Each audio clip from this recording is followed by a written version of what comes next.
Welcome to KRR kitchen. இன்றைக்கி நம்ம கிச்சனில் என்ன ரெசிபி பார்க்க போகிறோன்னா, வரப்போகிற தை அமாவாசைக்கான அமாவாசை படையல் சமையல் தான் பார்க்க போகிறோம். இந்த படையல் சமையல் பார்த்திங்கன்னா வெங்காயம் பூண்டு சேர்க்காம எல்லா ரெசிபியுமே செஞ்சு காட்டியிருக்கேன். வீடியோவை ஃபுல்லாக பார்த்து தெரிஞ்சுக்குங்க. இந்த சமையல் எல்லாம் எப்படி பண்ணுறது நம்ம ஒரு ரெசிபியாக பார்ப்போம். அதுக்கு முன்னாடி நம்ம சேனலை இப்போ தான் ஃபஸ்ட் டைம் பார்க்குறீங்கன்னா சப்ஸ்கிரைப் பண்ணி வச்சுக்கோங்க. கூடவே பெல் சிம்பிள் ப்ரெஸ் பண்ணி ஆல்ங்கிற ஆப்ஷனையும் ப்ரெஸ் பண்ணி வச்சுக்கோங்க. அப்போ தான் நான் போகிற வீடியோஸ் எல்லாம் உங்களுக்கு தொடர்ந்து நோட்டிஃபிகேஷனில் உடனுக்குடனே கிடச்சிக்கிட்டு இப்போ வாங்க இந்த ரெசிபி எல்லாத்தையும் நம்ம ஒவ்வொன்றா பார்த்துடலாம். இப்போ ஃபஸ்ட்டு நம்ம சாம்பார் வச்சுருவோம். இன்றைக்கி நான் பரங்கிக்காய் சாம்பார் தான் செய்ய போகிறேன். இன்றைக்கி சமைக்கிற சமையல் எல்லாம் பார்த்திங்கன்னா நீர் காய்கறிகள் இது போல் தான் சமைக்கணும்னு சொல்லுவாங்க. அதே சமயம் வெங்காயம் பூண்டு சேர்க்கக்கூடாதுன்னு சொல்லுவாங்க. உங்களுக்கு வழக்கம் இருக்குது அப்படின்னாக்கா நீங்கள் வெங்காயம் சேர்த்து சமைக்கலாம். அதனால் ஒன்றும் தப்பு கிடையாது. இப்போ சாம்பாருக்கு பார்த்திங்கன்னா கொஞ்சமாக எண்ணெய் விட்டு கடுகு உளுந்து சீரகம் எல்லாம் போட்டு நல்லா தாளிச்சு விட்டு இதில் ஒரு தக்காளி பழம் சேர்த்து வதக்கிக்கிறேன். வதங்கினதுக்கப்புறம் ஒரு 2 டீஸ்பூன் சாம்பார் தூள் சேர்த்துக்குவோம். அப்புறம் ஒரு 1/2 டீஸ்பூன் மஞ்சள் தூள் சேர்த்துக்குங்க. நல்லா ஒரு தடவை ஒன்று கலந்து விட்டுக்குவோம். சாம்பார் தூள் ரெசிபி ஏற்கனவே நான் வீடியோ போட்டிருக்கேன். அதோட லிங்க் உங்களுக்கு கொடுக்குறேன். இப்போ வெட்டி வச்சுருக்க பரங்கிக்காயை இது கூடவே சேர்த்து நல்லா ஒரு தடவை ஒன்று கலந்து விட்டுக்குவோம். பரங்கிக்காயை ஒரு 2 நிமிஷத்துக்கு இந்த மசாலாவோட சேர்த்து நல்லா வதக்கிக்குங்க. நல்லா வெந்ததுக்கப்புறம் இதில் தேவையான அளவு உப்பு போட்டு நம்ம வேக வச்சு எடுத்து வச்சுருக்க பருப்பை இது கூடவே சேர்த்து தேவையான அளவு தண்ணி ஊற்றி நல்லா பரங்கிக்காய் வெந்து வரட்டும். சீக்கிரமாகவே வெந்து வந்துடும் பரங்கிக்காய். குழையிற அளவுக்கு வேக வைக்காமல் ஒரு பாதி அளவு வேக வச்சு எடுத்துக்குவோம். ஒரு 5 நிமிஷத்தில் இது சீக்கிரமாகவே வெந்துடும். இப்போ பாருங்கள் பரங்கிக்காய் நல்லா வெந்து வந்துருச்சு. இந்த ஸ்டேஜில் நீங்கள் ஒரு சின்ன நெல்லிக்காய் சைஸ் புளியை எடுத்து கரைச்சி ஊற்றிக்கிங்க. அது கூடவே ஒரு 1/4 கப் அளவுக்கு தேங்காய் எடுத்து அரைச்சி சேர்த்துக்குவோம். கொஞ்சமாக தண்ணியும் சேர்த்து நல்லா ஒரு தாப்பில் ஒன்று கலந்து விட்டுக்குவோம்.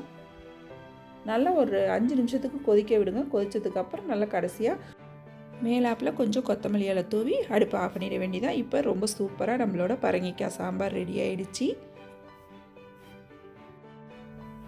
அடுத்து ரசம் தாளித்து விட்ருவோம். அதுக்கு 1 டீஸ்பூன் அளவுக்கு எண்ணெய் விட்டுக்குங்க. 1/2 டீஸ்பூன் உளுந்து 1/2 டீஸ்பூன் கடுகு சேர்த்து நல்லா கடுகு உளுந்து பொரிஞ்சதுக்கப்புறம் இது கூடவே ஒரு கொத்து கருவேப்பிலை ஒரு வரமிளகாய் கொஞ்சமாக பெருங்காயத்தூள் சேர்த்துக்குங்க. அப்புறம் ஒரு டீஸ்பூன் மிளகு ஜீரகம் பூண்டு எல்லாம் சேர்த்து நல்லா இடித்து வச்சுருக்கேன். அதையும் சேர்த்து ஒரு 2 செகண்ட் இதில் வதக்கி விட்டுக்குங்க. இது போல் வதக்கிட்டு ரசம் செய்யும் போது ரொம்ப வாடையாகவும் டேஸ்ட்டாகவும் இருக்கும்.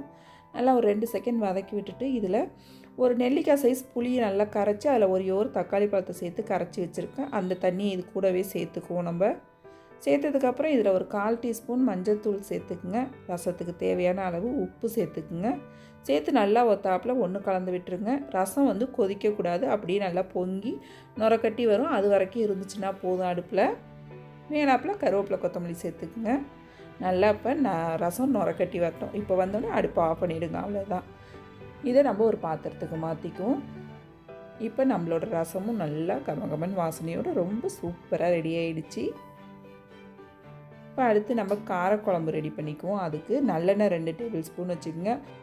இப்போ எண்ணெய் நல்லா காஞ்சதுக்கப்புறம் இதில் 1/4 டீஸ்பூன் வெந்தயம் சேர்த்து 1/4 டீஸ்பூன் உளுந்து 1/4 டீஸ்பூன் ஜீரகம் சேர்த்துக்குங்க. நல்லா எல்லாம் பொரிஞ்சு செவந்ததுக்கப்புறம் ஒரு கொத்து கருவேப்பிலை சேர்த்துக்குங்க. ஒரு தக்காளி பழம் சேர்த்து நல்லா வதக்கிக்குங்க. நல்லா தக்காளி வதங்கினதுக்கப்புறம் இதில் நம்ம ஒரு 5-6 வெண்டைக்காய் வெட்டி வச்சுருக்கேன். வெண்டைக்காய் புளிக்குழம்பு தான் செய்ய போகிறேன். நல்லா வெண்டைக்காயை ஒரு 5 நிமிஷத்துக்கு வதக்கிக்குங்க. வதக்கிட்டு செய்யும் போது பார்த்திங்கன்னா வெண்டைக்காய் நல்லா கொழப்பு தன்மை இல்லாமல் கரைஞ்சி போகாமல் நல்லா வெந்து வரும். இது கூடவே ஒரு 1/4 டீஸ்பூன் மஞ்சத்தூள் ஒரு 2 டீஸ்பூன் அளவுக்கு குழம்பு மிளகாத்தூள் அப்புறம் ஒரு 1/2 டீஸ்பூன் தனி மிளகாத்தூள் 1/2 டீஸ்பூன் சோம்புத்தூள் அப்புறம் தேவையான அளவு உப்பு எல்லாம் சேர்த்து நல்லா ஒரு 2 செகண்டுக்கு வதக்கி விட்டுக்குங்க. இதுவும் பார்த்திங்கன்னா ஒரு நெல்லிக்காய் சைஸ் புளி எடுத்து நல்லா கரைச்சி வச்சுருக்கேன். அதை இது கூடவே சேர்த்துக்கிறேன். இப்போ இதுக்கு தேவையான அளவு தண்ணி சேர்த்து நல்லா ஒத்தாப்பில் ஒரு தடவை ஒன்று கலந்து விட்டுக்குவோம். நல்லா ஒரு 10 நிமிஷத்துக்கு இந்த குழம்பு நல்லா கொதித்து திக்காகி எண்ணெய் பிரிஞ்சு வரணும். நல்லா ஒரு மூடி போட்டு கொதிக்க வச்சுக்குவோம். இப்போ பாருங்கள் குழம்பு நல்லா கொதித்து நல்லா சுண்டி வந்துடுச்சு. நம்மளோட காரக்குழம்பு ரொம்ப சூப்பராக ரெடி ஆகிடுச்சு. இதையும் நம்ம ஒரு பாத்திரத்துக்கு மாற்றி வச்சுருவோம். அவ்வளோதான், டேஸ்டியான காரக்குழம்பு ரொம்ப சூப்பராக ரெடி ஆகிடுச்சு. இப்போ இது பார்த்திங்கன்னா சவுச்சவு கூட்டு செய்கிறதுக்காக வேக வச்சு வச்சுருக்கேன். ஒரு சவுச்சவு ஒரு குழிக்கரண்டி அளவு துவரம்பருப்பு எடுத்து நல்லா 2த்தையும் கழுவிட்டு குக்கரில் சேர்த்து இது கூடவே வந்து தேவையான அளவு தண்ணி, ஒரு 1/2 டீஸ்பூன் மஞ்சத்தூள், உப்பு போட்டு நல்லா வேக வச்சு எடுத்துருக்கேன். 2 விசில் வச்சு எடுத்துக்கங்க. இப்போ இதை தாளித்து விட்ருவோம். தாளிக்கிறதுக்கு ஒரு கடாய் வச்சுக்கோங்க. அதில் 1 டீஸ்பூன் தேங்காய் எண்ணெய் சேர்த்துக்குங்க. நல்லா எண்ணெய் காஞ்சதுக்கப்புறம் 1/2 டீஸ்பூன் கடுகு உளுந்து சேர்த்துக்குங்க. கடுகு உளுந்து பொரிஞ்சதுக்கப்புறம் இது கூடவே 1/4 டீஸ்பூன் ஜீரகம் சேர்த்துக்குங்க. நல்லா எல்லாம் பொரிஞ்சு செவந்து வந்ததுக்கப்புறம் ஒரே ஒரு வரமிளகாயை கிள்ளிட்டு சேர்த்துக்குவோம். இது கூடவே ஒரு கொத்து கருவேப்பிலையும் சேர்த்துக்குவோம். கொஞ்சம் பெருங்காயத்தூள். நல்லா எல்லாத்தையும் ஒத்தாப்பில் ஒன்று கலந்து விட்டு நம்ம வேக வச்சுருக்க சவுச்சவையும் பருப்பையும் இது கூடவே சேர்த்துக்குவோம். நல்லா சேர்த்து விட்டு ஒன்று கலந்து விட்டுக்குங்க. இது இப்போ கொதிச்சிக்கிட்டு இருக்கட்டும். இதுக்கு ஒரு நம்ம தேங்காய் பேஸ்ட் அரைச்சிட்டு வந்துடுவோம். அதுக்கு மிக்ஸி ஜார் எடுத்துக்குங்க. ஒரு 1/4 கப் அளவுக்கு தேங்காய் சேர்த்துக்குங்க. ஒரு 2 பச்சை மிளகாய் சேர்த்துக்குங்க. பச்சை மிளகாயோட காரம் தான் இதுக்கு நம்ம, அதனால் 2 சேர்த்துக்குங்க. 1 டீஸ்பூன் சோம்பு, 1 டீஸ்பூன் ஜீரகம் சேர்த்து இதை நல்லா கொஞ்சம் குறப்பாக அரைச்சி எடுத்துகிட்டு வந்துக்குங்க. அரைச்ச அந்த விழுதை நம்ம இதோட சேர்த்துக்குவோம். சேர்த்து நல்லா ஒரு 5 நிமிஷம் கொதிக்க விட்டுக்குவோம். நல்லா கொதித்து இந்த அளவுக்கு திக்காகி வரணும். திக்காகி வந்தோன்னே நம்மளோட கூட்டு ரெடி ஆகிடும். இதை ஒரு பாத்திரத்துக்கு மாற்றி வச்சுருவோம். அடுத்து பார்த்திங்கன்னா கொத்தரங்காய் கேரட் பொரியல் தான் செய்ய போகிறேன். அதுக்கு அடுப்பில் ஒரு கடாய் வச்சுங்க. 1 டீஸ்பூன் எண்ணெய் விட்டுக்குங்க. கடுகு உளுந்து சேர்த்து நல்லா பொரிஞ்சதுக்கப்புறம் ஒரு வரமிளகாய், ஒரு கொத்து கருவேப்பிலை, கொஞ்சம் பெருங்காயத்தூள் சேர்த்து நல்லா எல்லாத்தையும் தாளித்து விட்டுரும். இப்போ வந்து பாசிப்பருப்பு ஊற வச்சு எடுத்து வச்சுருக்கேன் 2 டேபிள் ஸ்பூன். அதை இதில் சேர்த்துக்கிறேன். நம்ம கட் பண்ணி வச்சுருக்க காய்கறியும் சேர்த்துக்குவோம். தேவையான அளவு உப்பு சேர்த்து நல்லா ஒத்தாப்பில் ஒரு தடவை ஒன்று கலந்து விடுங்க. கொஞ்சமாக இது மூழ்கிற அளவுக்கு தண்ணி வச்சு நல்லா ஒரு மூடி போட்டு 5 நிமிஷம் வேக வச்சு எடுத்துக்குவோம். இப்போ எல்லாம் சேர்த்ததுக்கப்புறம் நல்லா ஒத்தாப்பில் ஒன்று கலந்து விட்டு ஒரு மூடி போட்டு வச்சுக்கிறேன். நல்லா ஒரு 10 நிமிஷம் வெந்ததுக்கப்புறம் பாருங்கள், தண்ணிலாம் வற்றி நல்லா வெந்து வந்துட்டு பருப்பும் நல்லா வெந்து வந்துடுச்சு. இதில் நம்ம கொஞ்சமாக தேங்காய் பூ தூவி இறக்கணும்னா நம்மளோட கொத்தரங்காய் கேரட் பொரியல் ரொம்ப சூப்பராக ரெடி ஆகிடுச்சிங்க. கொத்தரங்காயை வெறுமனே செய்யறதுக்கு பதிலாக இது கூட கேரட் சேர்த்து செய்யும் போது டேஸ்ட் ரொம்பவே நல்லாயிருக்கும். இதில் தேவைன்னா நீங்கள் வந்து குழம்புத்தூள் கூட சேர்த்து செய்யலாம். அதுவும் இன்னும் சூப்பராக இருக்கும் டேஸ்ட்டு. அவ்வளோதான், நம்மளோட பொரியல் ரெடி ஆகிடுச்சி. இப்போ அடுத்து நம்ம வாழைக்காய் பொரியல் செய்ய போகிறோம். அதுக்கு அடுப்பில் கடாய் வச்சுக்கோங்க. ஒரு 2 டேபிள் ஸ்பூன் அளவுக்கு தேங்காய் எண்ணெய் சேர்த்துக்குங்க. அதில் ஒரு 1/2 டீஸ்பூன் கடுகு உளுந்து சேர்த்து நல்லா பொரிஞ்சதுக்கப்புறம் ஒரு கொத்து கருவேப்பிலை, கொஞ்சமாக பெருங்காயத்தூள் சேர்த்துட்டு அது கூடவே நம்ம வெட்டி வச்சுருக்க வாழைக்காயும் சேர்த்துக்குங்க. தேவையான அளவு உப்பு 1/2 டீஸ்பூன், சோம்புத்தூள் 1/2 டீஸ்பூன், மஞ்சத்தூள் 1 டீஸ்பூன் அளவுக்கு 1லேருந்து 1.5 டீஸ்பூன் உங்கள் காரத்துக்கு தகுந்த அளவு குழம்பு மிளகாத்தூள் சேர்த்துக்குங்க. நல்லா எல்லாத்தையும் ஒரு தடவை ஒன்று கலந்து விட்டுங்க. ஒரு 3 நிமிஷத்துக்கு நல்லா அந்த எண்ணெயிலே வதக்குங்க. மசாலாவோட பச்சை வாடை போனதுக்கப்புறம் பார்த்திங்கன்னா இதை தண்ணி ஊற்றி வேக வைக்கக்கூடாது. கையால் இது போல் தெளித்து விட்டு வேக வைக்கணும். நம்ம தண்ணி நிறையா ஊற்றிட்டா குழஞ்சி போயிடும் வாழைக்காய், அப்புறம் நமக்கு சாப்பிட்றதுக்கு நல்லா இருக்காது. நல்லா இது போல் தண்ணி தெளித்து ஒரு மூடி போட்டு ஒரு 10 நிமிஷத்துக்கு வேக வச்சிங்கன்னா தண்ணிலாம் வற்றி நல்லா ட்ரையாக நல்லா வெந்து வந்துடும். இப்போ பாருங்கள், வாழைக்காய் நல்லா வெந்து வந்துருச்சு. நல்லா இது இன்னொரு 10 நிமிஷத்துக்கு சிம்லேயே வச்சு போட்டிங்கன்னா நல்லா கிறிஸ்பியாக மொறுமொறுப்பாக கிடைக்கும் நமக்கு. இது மேலாப்பில் கொஞ்சம் கொத்தமல்லி தூவி இறக்கணும்னா நம்மளோட வாழைக்காய் வறுவலும் ரொம்ப அருமையாக ரெடி ஆகிடுச்சிங்க. அவ்வளோதான், வாழைக்காய் வறுவல் ரெடி.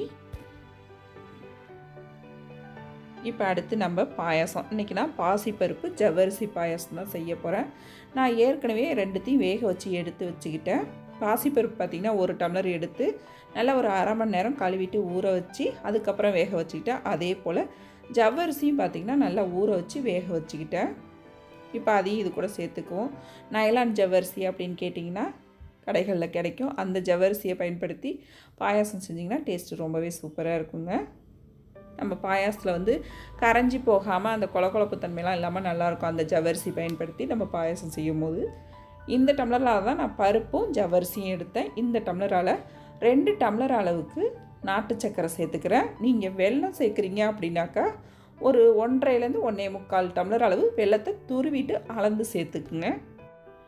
இது சுத்தமான நாட்டு சர்க்கரை, அதனால் நான் அப்படியே டைரெக்டாக சேர்த்துட்டேன். நீங்கள் வெல்லத்தில் கொஞ்சம் தூசு மண் அதெல்லாம் இருக்குன்னு நினச்சிங்கன்னா கொஞ்சமாக தண்ணி விட்டு கரைச்சிட்டு வடிகட்டி சேர்த்துக்குங்க. இப்போ நல்லா வெல்லம் கரைஞ்சதுக்கப்புறம் இதில் ஒரு 1/2 டீஸ்பூன் ஏலக்காய் தூள், 1/2 டீஸ்பூன் சுக்குத்தூள் சேர்த்துக்குங்க. சுக்குத்தூள் கண்டிப்பாக சேர்த்துக்குங்க, நல்லாயிருக்கும் டேஸ்ட்டு. அப்புறம் இதிலே ஒரு 1/4 டீஸ்பூன் அளவு உப்பு சேர்த்து நல்லா ஒரு கொதி வரட்டும். கொதி வந்ததுக்கப்புறம் பார்த்திங்கன்னா பால் நல்லா காய்ச்சி ஆற வச்ச பால் தான் நீங்கள் சேர்க்கணும். சூடான பாலை சேர்த்திங்கன்னா பாயாசம் திரிஞ்ச மாதிரி ஆகிடும். அதனால் நல்லா காய்ச்சி ஆற வச்சுக்கோங்க முன்னாடியே. அந்த பாலும் பார்த்திங்கன்னா நம்ம பருப்பெல்லாம் எடுத்த டம்ளராலே ஒரு 2 டம்ளர் அளவுக்கு எடுத்திருக்கேன். பால் சேர்த்துட்டு நம்ம கொதிக்க விடக்கூடாது. லைட்டாக பாயாசம் சூடு வரணும். அதோடையே அடுப்பை ஆஃப் பண்ணிடணும். அவ்வளோதான், நம்மளோட பாயாசம் ரெடி ஆகிடுச்சு. இதுக்கு லைட்டாக நம்ம முந்திரி பருப்பு நெய்யில் வறுத்து போட்டோம்னா டேஸ்ட்டு ரொம்ப சூப்பராக இருக்கும். அதுக்கு ஒரு 2 டேபிள் ஸ்பூன் நெய் சேர்த்துக்கிட்டேன். ஒரு 6-7 முந்திரி பருப்பை சின்ன சின்னதாக உடச்சி வச்சுருக்கேன். லைட்டாக வறுத்துட்டு கடைசியாக இது போல் முந்திரி பருப்பு வறுத்து போட்டு நல்லா பாயாசத்தை இறக்கும் போது பார்த்திங்கன்னா டேஸ்ட்டு ரொம்பவே சூப்பராக இருக்கும் நெய் சேர்க்குறதுனால. அவ்வளோதான், நம்மளோட பாசிப்பருப்பு பால் பாயாசம் ரொம்ப சூப்பராக அருமையாக ரெடி ஆகிடுச்சிங்க. இதே போல் செஞ்சு பாருங்கள் நீங்களும், டேஸ்ட்டு ரொம்பவே அருமையாக இருக்கும். இப்போ அடுத்து நம்ம வடை செஞ்சிரும். வடை செய்கிறதுக்கு முன்னாடி பார்த்திங்கன்னா எண்ணெயை காய போட்டுட்டு நம்ம ரெடி பண்ணோம்னா கரெக்டாக இருக்கும். அதுக்கு எண்ணெய் ஊற்றி போட்டிருக்கேன். இப்போ பருப்பு ஒரு டம்ளர் எடுத்து நான் நல்லா ஒரு 2 மணி நேரம் ஊற வச்சு வச்சுருக்கேன். கடலைப்பருப்பு வடை தான் நான் இன்றைக்கி செய்ய போகிறேன். நீங்கள் உளுந்து வடை செய்கிற மாதிரி இருந்ததுன்னா ஏற்கனவே நம்ம சேனலில் நான் போட்டிருக்கேன். அதோட லிங்க் உங்களுக்கு டிஸ்கிரிப்ஷனில் கொடுக்குறேன். இப்போ இந்த வடை செய்கிறதுக்கு பார்த்திங்கன்னா 1 டேபிள் ஸ்பூன் அளவுக்கு சோம்பு சேர்த்துக்குங்க. காரத்துக்கு தகுந்த அளவு வரமிளகாய் சேர்த்துக்குங்க. ஊற வச்ச பருப்பையும் சேர்த்து நல்லா கொரப்பாக 1-2 அரைச்சி எடுத்துக்குங்க. நைஸாக அரைக்கக்கூடாது. நம்ம எல்லாத்தையும் அரைக்காமல் கொஞ்சம் ஒரு 2 டேபிள் ஸ்பூன் முழுசாகவே கடலை எடுத்து வச்சுருந்தேன். அதையும் இது கூடவே சேர்த்துக்கிறேன். சேர்த்ததுக்கப்புறம் கொஞ்சமாக கருவேப்பிலை, கொத்தமல்லி, கொஞ்சமாக பெருங்காயத்தூள் சேர்த்துக்குங்க. அப்புறம் நல்ல ஒரு கைப்பிடி அளவு தேங்காய் சேர்த்துக்குங்க. தேங்காய் சேர்த்து செய்யும் போது டேஸ்ட் நல்லாயிருக்கும். ஏன்னா நம்ம இதில் வெங்காயம் பூண்டுலாம் சேர்க்கல, அதனால் தேங்காய் கொஞ்சமாக சேர்த்துக்கிட்டோம் அப்படின்னாக்கா இந்த வடை நல்லாவே டேஸ்ட்டு கொடுக்கும். அப்புறம் வடைக்கு தேவையான அளவு உப்பு சேர்த்து நல்லா எல்லாத்தையும் ஒத்தாப்பில் ஒன்று கலந்து எடுத்துக்குவோம். இப்போ வடை மாவு ரெடி ஆகிடுச்சு. நான் ஏற்கனவே எண்ணெய் காய வச்சதில் அப்பளமும் பொரித்து எடுத்துக்கிட்டேன். இப்போ வடை தட்ட வேண்டியதான். நல்லா எந்த சைஸுக்கு உங்களுக்கு வடை தேவையோ அந்த அளவுக்கு உருண்டை எடுத்து நல்லா உள்ளங்கையில் வச்சு ப்ரெஸ் பண்ணிங்க அப்படின்னாக்கா நல்லா மெல்லிஸாக இருக்கும் வடை. இது போல் வச்சு ப்ரெஸ் பண்ணுங்கள். ஓரம்லாம் பாருங்கள் மெல்லிஸாக, லைட்டாக நடுப்புற மட்டும் கொஞ்சம் குண்டாக இருக்கிற மாதிரி இது போல் தட்டிக்குங்க. நல்லா இது போல் நல்லா எண்ணெய் கொஞ்சம் நல்லா சூடாக இருக்கிற மாதிரி பார்த்துக்குங்க. நல்லா 2 பக்கம் திருப்பி போட்டு ஃப்ரை பண்ணி எடுத்தோம்னா நல்லா கிறிஸ்பியான வடை சூப்பராக ரெடி ஆகிடுச்சிங்க. நல்லா மொறுமொறுப்பாக டேஸ்ட்டாக இருக்கும். இன்றைக்கான சமையல் பார்த்திங்கன்னா எல்லாமே ரொம்ப சூப்பராக அருமையாக ரெடி ஆகிடுச்சு. அதுவும் இல்லாமல் அமாவாசை அன்னைக்கு பார்த்திங்கன்னா பச்சரிசி சாதம் தான் செய்யணும்பாங்க. அதுதான் சமைச்சிருந்தேன். அப்புறம் பருப்பு போட்டு சாப்பிட்றதுக்கு கொஞ்சம் பருப்பும் எடுத்து வச்சுருந்தேன். பரங்கிக்காய் சாம்பார், இது போல் எல்லா சமையலும் ஒன்றா எல்லாமே ரொம்ப சூப்பராக அருமையாக ரெடி ஆகிடுச்சிங்க. நீங்களும் இதே போல் இதே அளவுகளோட இந்த சமையல் ரெசிபியை செஞ்சு பாருங்கள். செஞ்சு பார்த்துட்டு எப்படி இருக்குன்னு எனக்கு கமெண்ட் பண்ணுங்கள். என்னோட இந்த ரெசிபி பிடிச்சிருந்துன்னா லைக் பண்ணுங்கள், ஷேர் பண்ணுங்கள். மறக்காமல் KRR கிச்சனை சப்ஸ்கிரைப் பண்ணி வச்சுக்கோங்க. நாளைக்கு வேறொரு ரெசிபியோடு சந்திப்போம். தேங்க்ஸ் ஃபார் வாட்சிங்.